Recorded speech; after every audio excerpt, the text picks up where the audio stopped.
interview ce fidèle de France Inter, qui a pris la relève de Stéphane Guillon dans Salut les Terriens, le samedi en access sur C8, participe ce soir au grand concours de humoristes animé par Carole Rousseau sur TF1. Alex Vizorek livre chaque mardi le billet d'humour de la matinale du 7/9e sur France Inter. Il co-anime avec Charline Vanhoenacker l'émission Par Jupiter du lundi au vendredi de 17h à 18h sur la même station. Présente dans Salut les Terriens, le talk show de Thierry Ardisson les samedis à 19h05 sur C8, se produit les dimanches et lundis dans son One Man Show, à Paris, tient une chronique dans les Inrocks, fait des incursions au cinéma, a trouvé le temps de rassembler le meilleur de sa prose dans l'échappée belge, Kéro, et même de nous accorder une longue interview. Quand j'étais gosse, à Bruxelles, j'allais beaucoup voir Eli Kaku, Patrick Timsit, Bigard, Pierre Palmade, Michel Larocque, toute cette génération. Je n'avais pas encore l'envie de faire de l'humour mais cela m'a certainement influencé.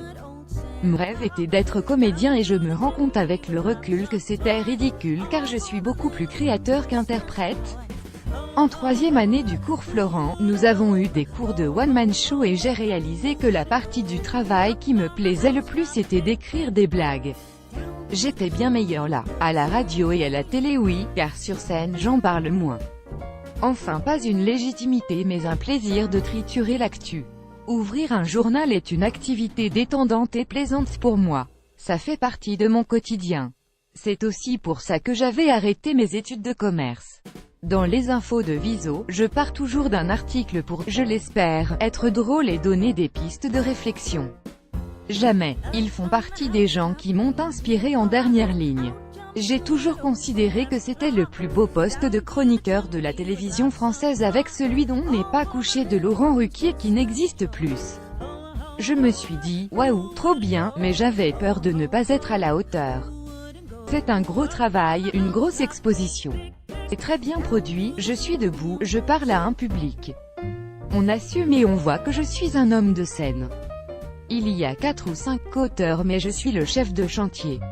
Je donne les consignes de départ, on m'envoie un doc avec plein d'idées, on revoit les vannes ensemble et j'y mets ma patte car je dois pouvoir l'assumer à 100% en cas de problème sur le fond et la forme.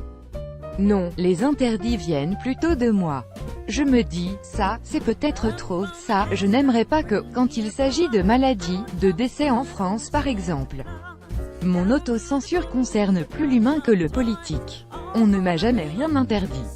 Si commentaire il y a, c'est plutôt, là tu y es allé un peu fort, ou, tu as tapé plus sur la droite que sur la gauche. J'essaye vraiment d'équilibrer, mais Macron prend tellement de place dans l'actualité. Oui mais pas n'importe comment. On peut rire de l'islam avec des musulmans, du handicap avec des handicapés. Et il faut répartir la moquerie, on peut se moquer du chômage avec les chômeurs mais il faut se moquer alors des patrons. Quand on fait un métier comme le nôtre, on a souvent une sensibilité de gauche. C'est toujours plus drôle de défendre le petit par rapport au gros. Il n'y a rien de pire que le détournement de pognon par la gauche. Je ne pense pas être un grand idéologue, c'est une affaire de sensibilité. Mais Elisabeth Lévy sait où pousser le bouton pour faire le buzz. L'existence médiatique de ces gens tient à avoir un avis. Ma plus-value est d'essayer d'avoir un avis rigolo.